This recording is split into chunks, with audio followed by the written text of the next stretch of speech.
Assalamualaikum warahmatullahi wabarakatuh. Bismillahirrahmanirrahim. Innal hamdalillah nahmaduhu wa nasta'inuhu wa nastaghfiruh wa na'udzu billahi min shururi anfusina wa min sayyiati a'malina. Man yahdihillahu fala mudilla lah wa man yudlil fala hadiyalah.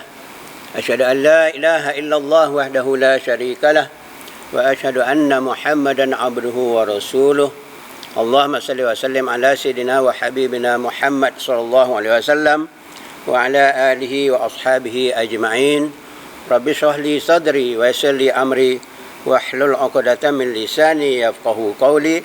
Wa ma ilma lana illa ma 'allamtana innaka antal alimul hakim. La haula wa la quwwata illa billahil aliyyil azim. Saya Ustaz Haji Mansur bin Mat.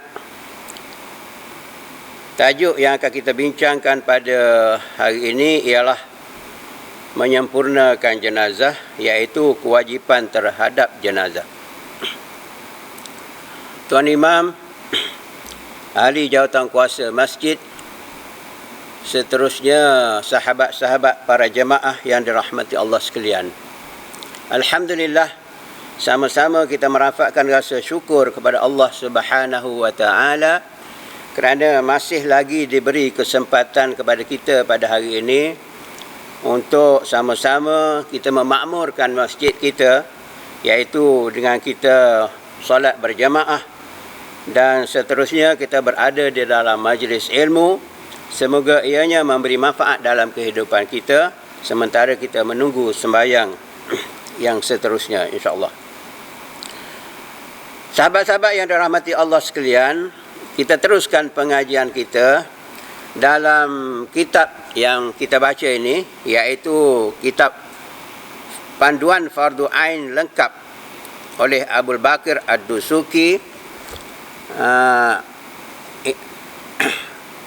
Al-Bakir Enterprise Kota Baru, yang dicetak pada tahun 2012 dalam muka surat 327. InsyaAllah kita dah sedikit lagi. Kitab ini lebih kurang 300, dalam 30 muka surat lagi kita akan habis. Kemudian kita pindah kepada kitab yang lain, insya-Allah. Sahabat-sahabat yang dirahmati Allah sekalian, saya baca dulu, iaitu kewajipan terhadap jenazah. Apabila seseorang Muslim meninggal dunia, menjadi fardu kifayah ke atas orang Islam yang hidup untuk menyelenggarakan 4 perkara. Saya cuba ringkaskan dulu, iaitu yang pertama ialah memandikan jenazah, yang kedua mengkafankan jenazah, yang ketiga menyembahyangkan jenazah, dan yang keempat menguburkan ataupun mengkebumikan jenazah. Ini adalah bagi orang yang meninggal kematian biasa. Kalau mati syahid, maka tak perlu dikebumikan saja. Bagaimana sebuah hadis daripada Jabir bin Abdullah radhiyallahu anhu bahawa Nabi bersabda berkaitan jenazah korban perang Uhud. Nabi kata, jangan kamu mandikan mereka kerana setiap luka atau darah akan mengeluarkan bau harum minyak kasturi pada hari kiamat. Rawahu Ahmad. Jadi bagi kematian biasa, maka perlu kita uruskan. Perlu bagi orang Islam yang hidup menguruskan 4 perkara tadi yang cuba kita perincikan, cuba kita detailkan. Siapa yang perlu menguruskan? Yang biasanya dalam adat kita, kebiasaan kita ialah ada orang yang menguruskan. Orang yang memandikan jenazah, kemudian mengkafankan jenazah, seterusnya menyembayangkan dan seterusnya mengkebumikan jenazah. Itu ada orang yang mengurus. Tetapi yang sebenarnya yang lebih afdal, yang lebih baik. Apabila seseorang itu mati, meninggal dunia, maka yang lebih afdalnya ialah diuruskan oleh kaum kerabat. Ada 8 golongan. Golongan yang ke-9 tu baru orang lain. Iaitu yang lebih afdal, yang utamanya ialah kepada bapa. Bapa yang uruskan kematian anak. Kemudian kalau tak ada bapa, kepada datuk.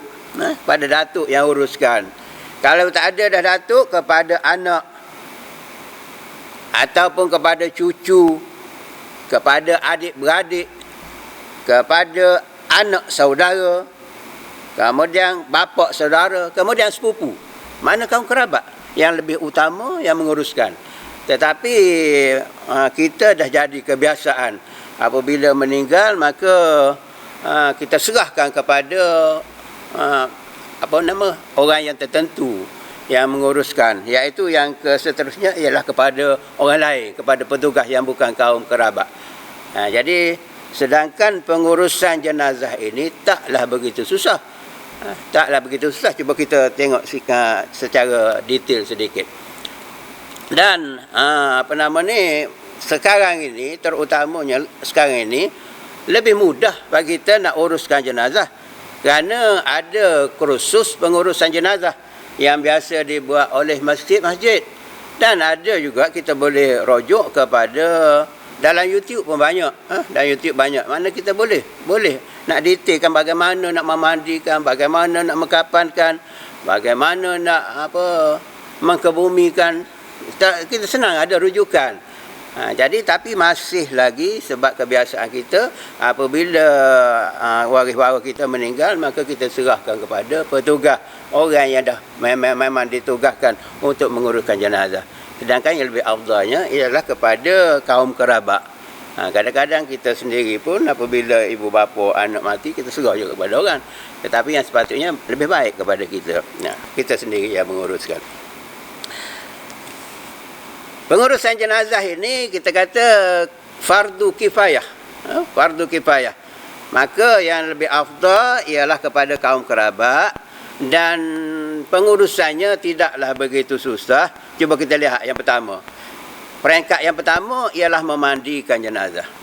Sebelum kita memandikan jenazah, sekiranya berlaku kematian di kalangan kaum kerabat kita, maka kita perlukan uruskan mula-mula dulu sebelum mandi. Tengok. Yang pertama sekali, apabila ditentukan oleh pihak tertentu, doktor ke pihak klinik ke, mengatakan memang dah meninggal, maka yang pertama sekali kita kena sediakan kalau boleh minyak zaitun, melembutkan. Yang pertama sekali tengok kepada mata dia. Kalau mata terbuka, kita cuba urut-urut di sebelah kening ni. Urut biar dia tertutup. Itu yang pertama. Setakat boleh tutup. Kalau tak boleh tutup, tak apalah. Setakat tu lah. Dah memang terbeliak macam tu juga, biarlah. Macam mana? Tak boleh. Yang pertamanya, kita nak uruskan jenazah ialah dengan cara yang lembut. Kita tak boleh dengan cara yang keras. Selembut-lembutnya kepada jenazah. Jadi kalaulah kita boleh kan dia tertutup mata, tak apa. Kalau tak tertutup juga, urut macam mana, tak perlulah kita nak ambil pil ke apa letak kat mata tu, tak perlu dah. Biarkan begitu. Kemudian yang kedua, kita cuba, kalau mulutnya tenganga, kita cuba supaya rapatkan dengan urut di sini. Di sebelah ni. Urutkan kat sini biar dia biar tertutup. Tapi kalau tak tertutup juga, dibolehkan juga kita ambil kain ke apa, kita ikat ni. Ambil sini, ikat di sini, supaya dia tertutup. Kemudian yang ketiga ialah kita lembutkan sendi-sendi. Jadi kita ambil minyak zaitun tu, urut di kawasan sendi, tiap-tiap sendi lah, urutkan biar lembut, kan begitu ni. Kemudian setakat yang boleh, jangan sampai kalau rasa dah tak boleh nak urut, tak keras juga tu, biarkan begitu. Tapi kalau boleh, lembutkan urut kan, semua sendi-sendi, sendi kaki dan sebagainya. Kemudian kita kita letakkan macam semayang lah, macam kita semayang, letakkan begitu. Jadi kita biarkan begitu sementara kita nak uruskan mandi yang sebenarnya. Dan satu lagi, elok juga kita bersihkan dulu. Iaitu kita ambil kain lah seluruh tubuh dia. Kemudian kalau ini kaum kerabat yang sepatut buat ni, anak ke atau bapa ke yang sepatut buat, kemudian kita urut-urutkan juga, kita bersihkan juga tempat najis dan sebagainya itu, ambil kain yang basah begitu gini. Kemudian setakat yang boleh, kemudian kita biarkan gitu. Kalau nak tunggu yang urus mandi yang sebenarnya tu, kita letak macam tu. Kemudian kalau boleh letak benda yang berat di atas perut dia ni. Yang berat sikit lah, jangan batu jokong apa tak payah.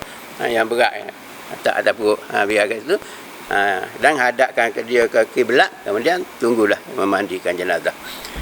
Jadi apabila kita nak memandikan jenazah, saya baca dulu. Yang pertama ialah memandikannya dengan 3 kali siraman atau mengikut keadaan jenazah tersebut. Yang kedua, memandikannya dengan siraman yang ganjil, bilangan yang ganjil. Saya baca saya dulu. Yang ketiga, salah satu dari siraman itu hendaklah dicampur dengan daun bidara ataupun sabun. Pada akhir siraman hendaklah dicampur dengan wangian atau kapur barus. Yang kelima, menyikat rambut jenazah. Yang keenam, menjadikan rambut jenazah perempuan 3 ikatan serta membiarkannya ke belakang. Seterusnya dimulakan dengan anggota tubuh yang kanan dan diikuti dengan tubuh yang kiri. Kemudian jenazah lelaki hendaklah dimandikan oleh kaum lelaki kecuali isteri dan mahramnya, begitu juga sebaliknya. Seterusnya hendaklah dimandikan dengan cara menutup kain ke seluruh tubuhnya.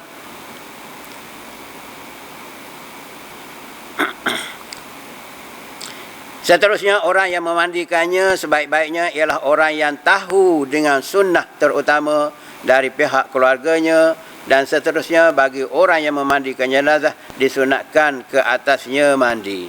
Ya. Jadi kita sampai kepada peringkat memandikan jenazah. Ya. Jadi apabila kita nak memandikan jenazah, kita bawalah jenazah itu. Prinsip yang utama ialah lembut. Ya. Jangan keras. Letak dengan cara yang lembut. Kita letak cara yang lembut. Kemudian kita mulakan mandian. Kita mandi.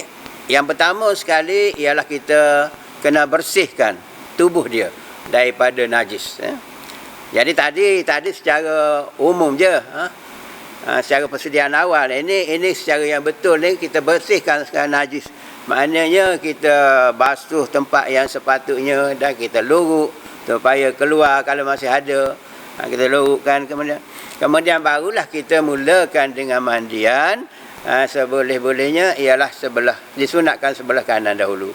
Jeruh sebelah kanan dahulu, kemudian sebelah kiri. Sebelah kanan, sebelah kiri, kurang-kurang 3 kali. Banyak-banyak itu tak apa. Sehingga kita yakin bahawa kita sudah sempurna memandikan jenazah ini.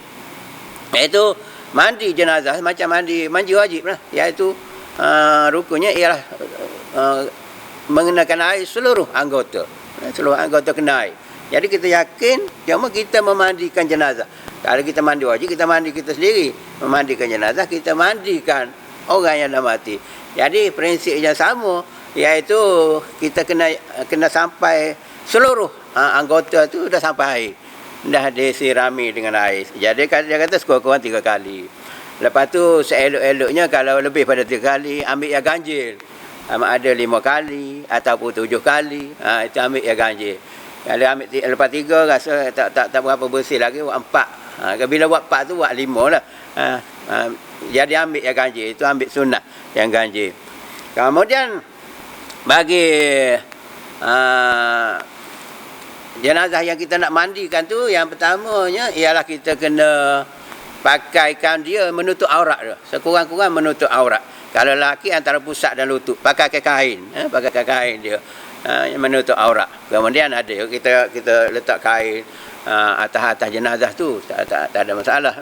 Tetapi yang penting menutup aurat. Jadi kalau yang perempuan, kita kata tadi yang perempuan elok diuruskan oleh kerabat perempuan, begitulah juga dia tutup jenazah itu aurat dia. Itu aurat.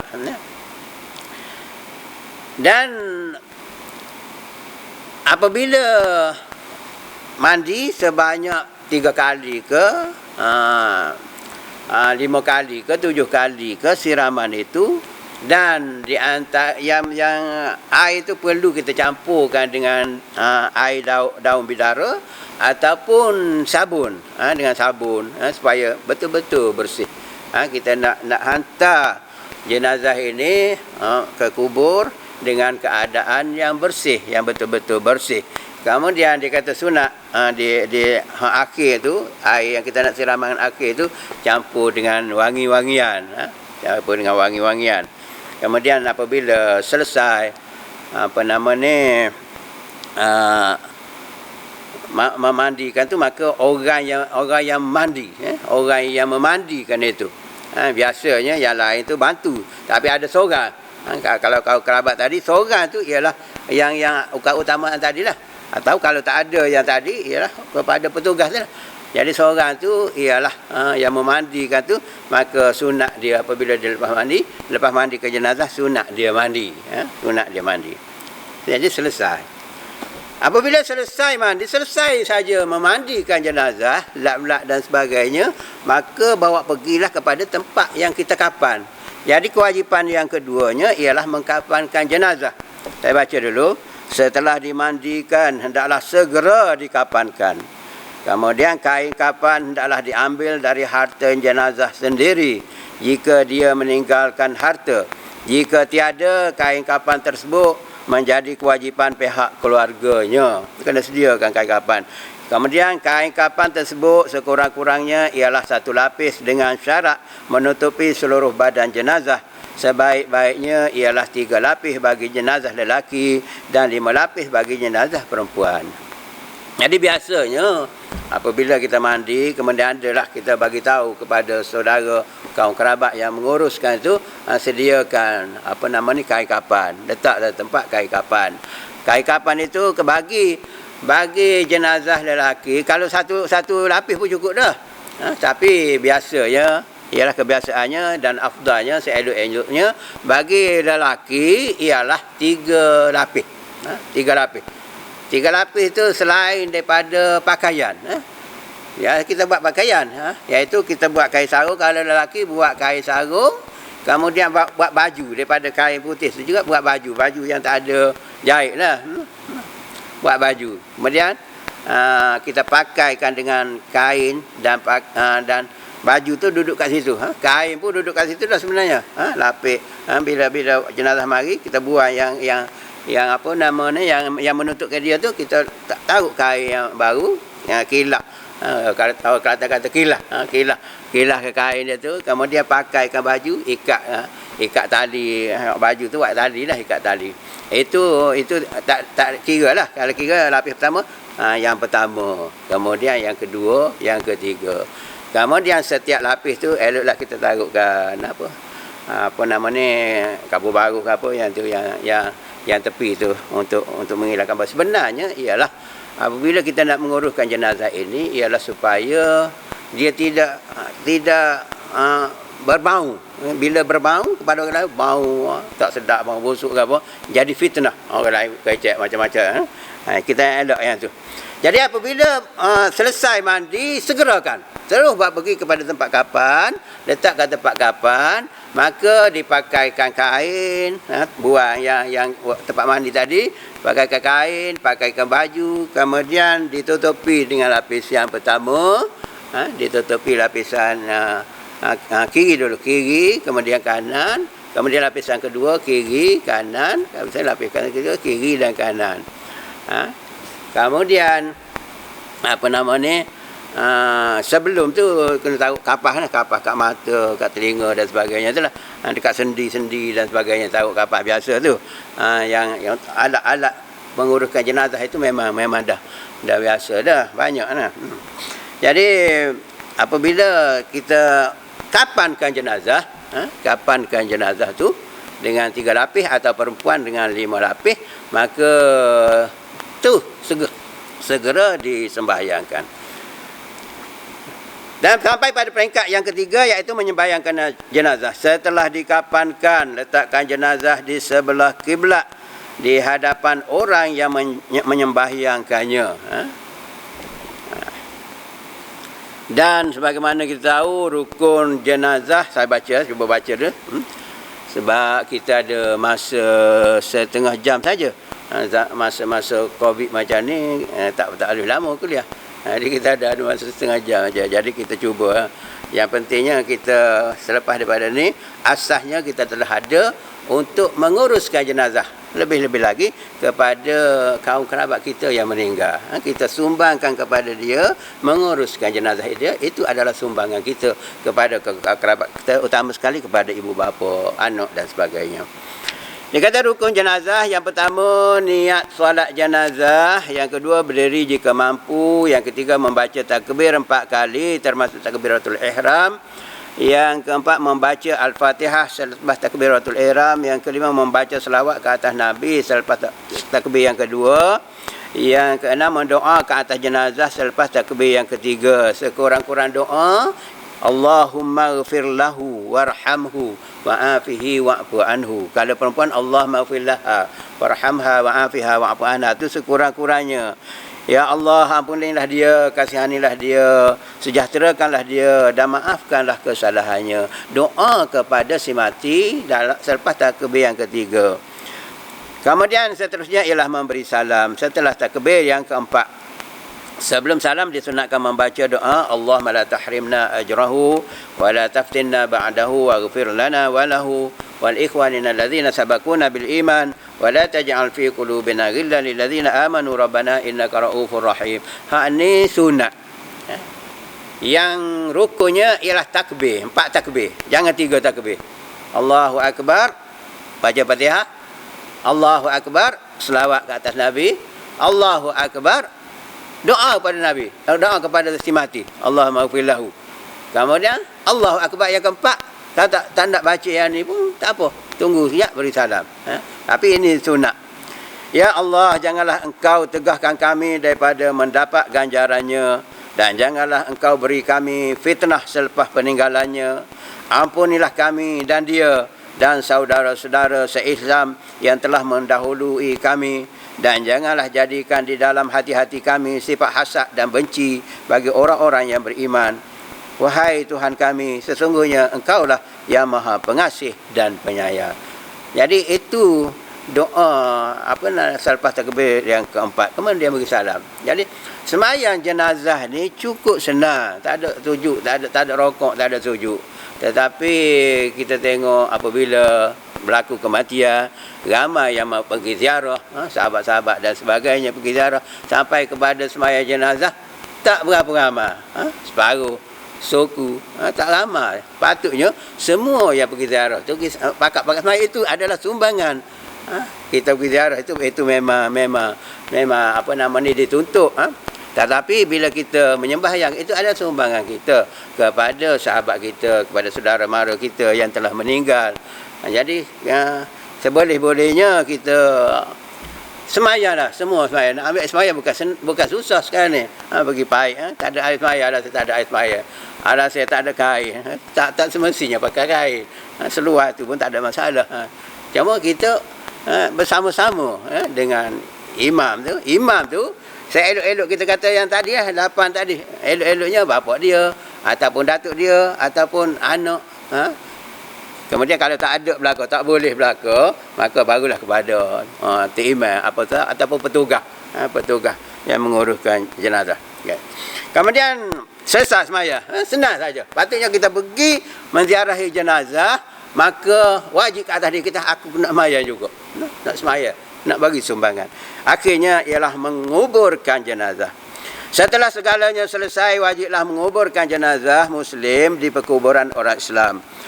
Ukuran dalam kuburan tersebut sekurang-kurangnya tidak berbau busuk jenazah itu dari atas kubur, serta tidak dapat digali oleh binatang buas, kerana tujuan menguburkan jenazah adalah untuk menjaga kehormatan jenazah itu dan menjaga kesihatan orang-orang yang berada di persekitarannya. Jika tanah perkuburan itu keras, maka lubang kubur itu disunatkan memakai liang lahat. Tetapi jika tanah perkuburan itu mudah runtuh, seperti tanah bercampur dengan pasir, maka lebih baik dibuat lubang tengah iaitu lubang kecil di tengah-tengah kubur, kira-kira ukuran jenazah sahaja. Kemudian ditutup dengan papan. Jadi yang akhir sekali ialah mengkebumikan jenazah. Jadi selepas sembahyang dengan cepat juga, kerana jenazah ni orang yang meninggal dia minta supaya dicepatkan pengurusan dia, cepatkan dikubur sampai ke kubur. Jadi apabila selesai sembahyang jenazah, bawa ke kubur, dan kubur itu ialah diuruskan sebelum lagi lah. Sebelum ni ada orang yang menguruskan gali kubur dan sebagainya. Jadi kalau dia kata kalau tanah kawasan kubur tu, kalau tanah tu tanah yang jenis kerah, yang tanah liat ke sebagainya, maka boleh buat liang lahat, iaitu lubang kubur, kemudian kepalanya ke ilir lah kita kata, ke ilir, kemudian apa nama ni, kita nak terbalikkan dia supaya mengiring atas bahu apa, supaya mukanya menghadap kiblat, muka menghadap kiblat, maka perlu kepada liang lahat tu. Jadi buat liang lahat. Jadi dia kata kalau tanah yang jenis tak apa mudah runtuh, maka buat tengah, dan bila kita nak kebumikan, letak dah tu, kita giringkan juga. Dan semasa kita kebumikan itu, maka perlulah kita buka segala ikatan dia tu, kemudian buka muka, kemudian letak muka dia tu, kita ambil buat tanah sekepal gitu tu, letak supaya sentuh dengan tanah. Sentuh dengan tanah itu disunatkan. Kemudian kita nak mengiring tu, kita letaklah supaya dia tidak terbalik, supaya tidak terbalik. Letak tanah yang kerah ke apa ke, letak supaya tidak terbalik. Dan apa nama ni, bila selesai itu, apa nama ni, barulah dia tutup dengan long, itu kata tu, tutup itu, kemudian barulah ditimbus, maka selesailah pengurusan jenazah. Jadi sepatutnya sahabat-sahabat sekalian, apabila saudara mara kita meninggal, terutama ibu bapa kita ataupun anak kita dan sebagainya, maka sepatutnya kita urus sendirilah. Jadi ada petugas pun ada, tak apa, petugas tengok betul ke tak gini, insya-Allah kita uruskan sendiri. Kerana setiap jenazah itu perlu dijaga keaiban. Jadi tak perlulah orang nak tengok dan sebagainya. Jadi bila kita uruskan, ada keaiban dia, kita simpan, kita tak perlu. Jadi kalau ada orang luar ni, mungkin dia bagi tahu dan sebagainya, itu yang tak elok. Pada jenazah, kita menghormati jenazah itu sehingga dikebumikan. Jadi selesai, tak payah, tenang urusan itu. Dan insyaAllah kalau kita dah tahu secara asas bagaimana nak menguruskan jenazah, kemudian kalau betul-betul berlaku dan kita nak uruskan, maka kita hanya perlu rujuk kepada mana-mana tempat, insya-Allah kita dapat uruskan. Jadi itulah sebagai panduan asas kepada kita. Semoga kita dapat manfaat daripadanya dan seboleh-bolehnya kita dapat amalkan. Wallahu a'lam.